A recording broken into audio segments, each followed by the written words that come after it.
all the slices the same distance apart, so all the dices will be the same distance apart.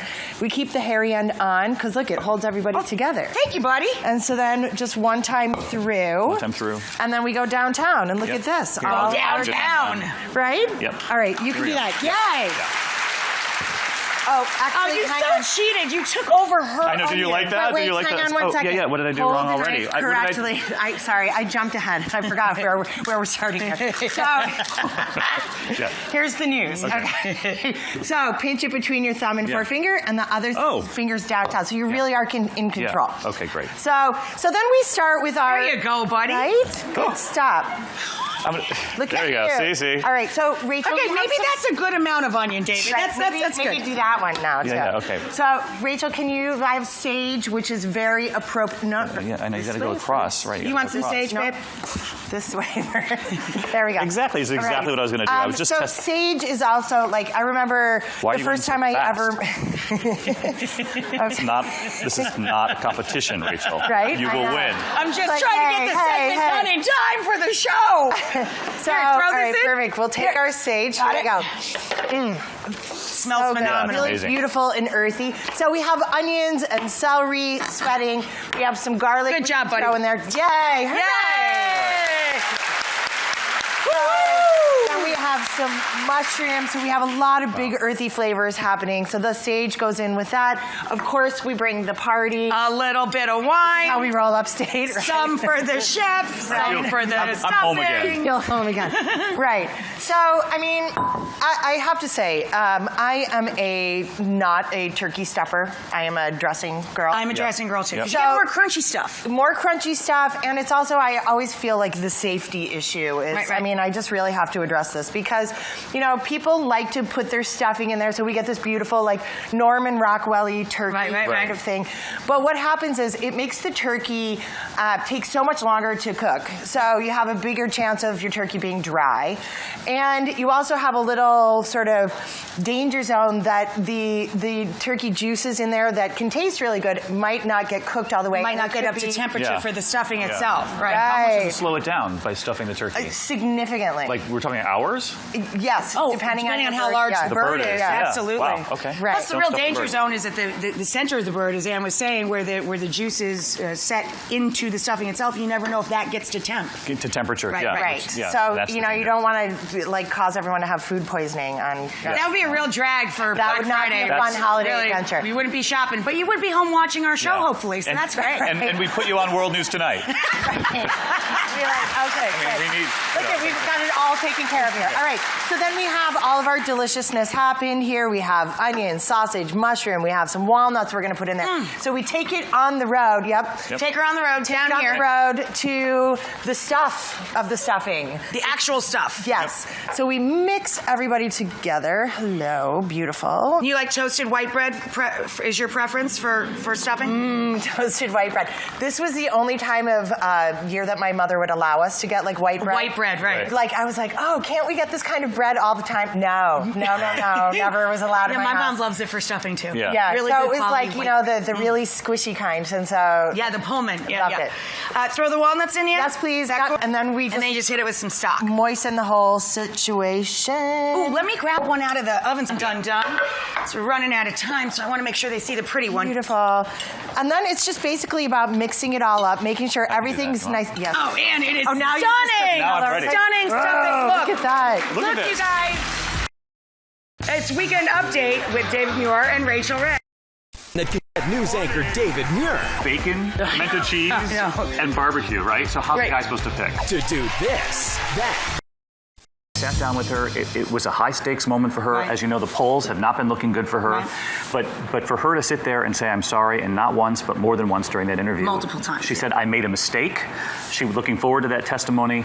And then, you know, she grew teary-eyed when I asked her. She talked about her parents saying, I was given such gifts by my mom and dad, and I said, is your mom still in your ear? And, you know, she just lost her mom not long ago and became tearful. And, you know, she is one of the most judged human beings, like her or not. I was going to say that's a bumpy ride. That is a moment that I think she needs. I think that people have characterized her and put her in a box, and they forget how human she is. Yeah, You know? And I think it was great that she showed that she was that vulnerable. And really, of all the candidates, don't we just want to know what makes them tick?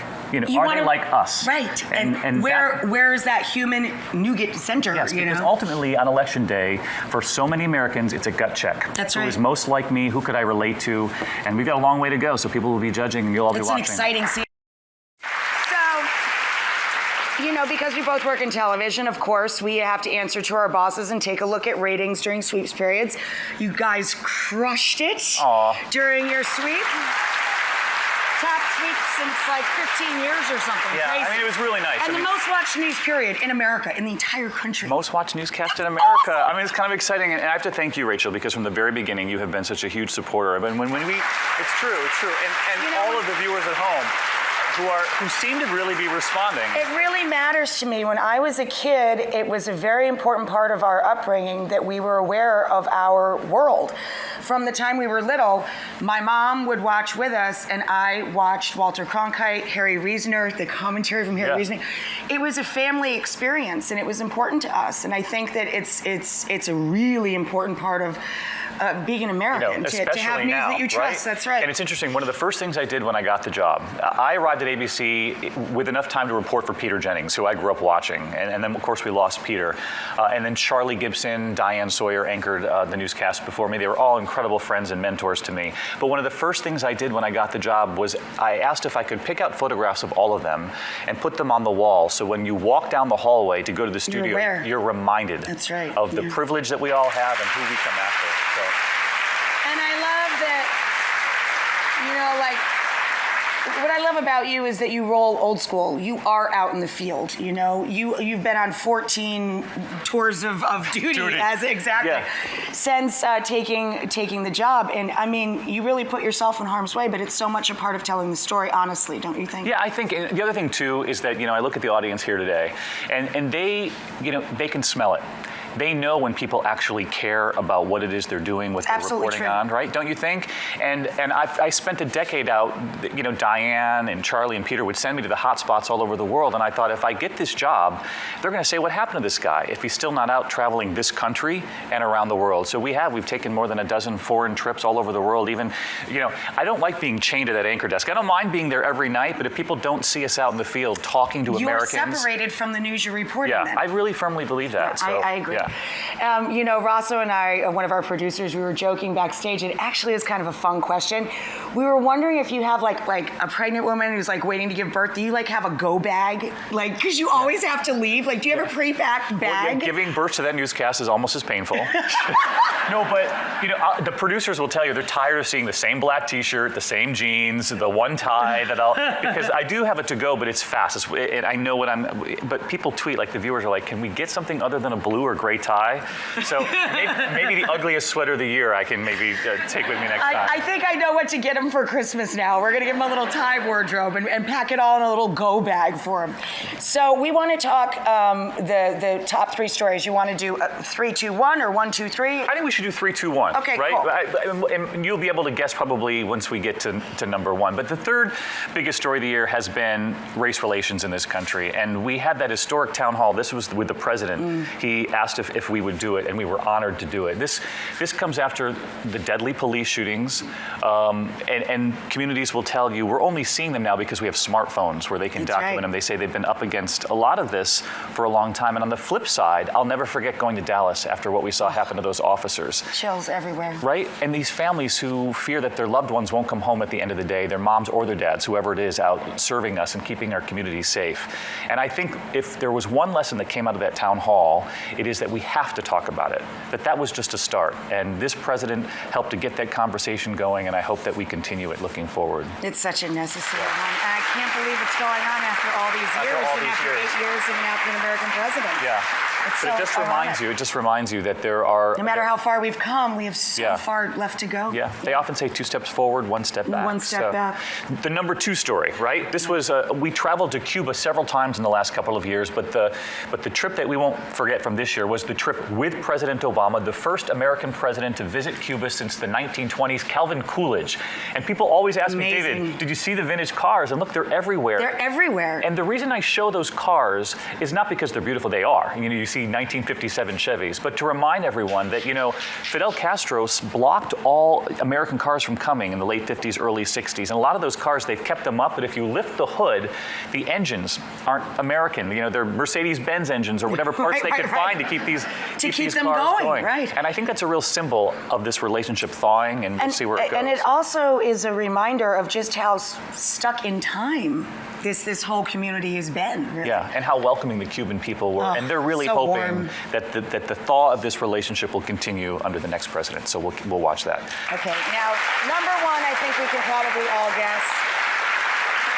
Just recently, of course, Time named their Person of the Year, and it was, of course, the President-elect, Donald Trump. I'm guessing that's your number 1 story of the year as well. It's the story, listen, Thanksgiving and now going into Christmas, people are going to be talking over their dinner. I often say, here we are with Donald Trump, and this was in Ohio. We flew on the plane with him, too. We had so much access through the course of this campaign and asking the tough questions, really, on both sides.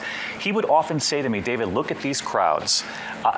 I'm tapping into something here. And I think that this is an election unlike any other in modern times, where we had Bush-Gore, which was very close. You had the hanging chads. You had other elections where you were hoping someone would win. Perhaps they didn't. This one has lingered. Haven't you found that with your family? People are still talking about it on the streets of New York. When I go home to upstate, they're still talking about it. I was just going to say, we both spend time both in the country and a very large metropolitan city. And it's the first time in my life that I can remember people being so passionate about this and not being able to let go of this election and the outcome, either in the country or the city. Yeah, and on both sides of it. We brought some pictures of Hillary Clinton, too. And I want to tell everyone, this was when she clinched the nomination, that she found out she would be the nominee of a major party. We were rolling, she didn't know it, and that's the crowd waiting for her to give the speech 8 years to the day after she conceded to Barack Obama. This time she got the nomination, and she put her hand to her chest. She put her hand to her heart. Wow. Those are the moments that I think matter, both from Trump and from Hillary Clinton. And you know, when you get to meet them up close, you see how human they are and what they're putting on the line. And my only hope going forward is that people realize, you're from upstate New York, I'm from upstate New York. As you said, we get home, we're here in the city as well.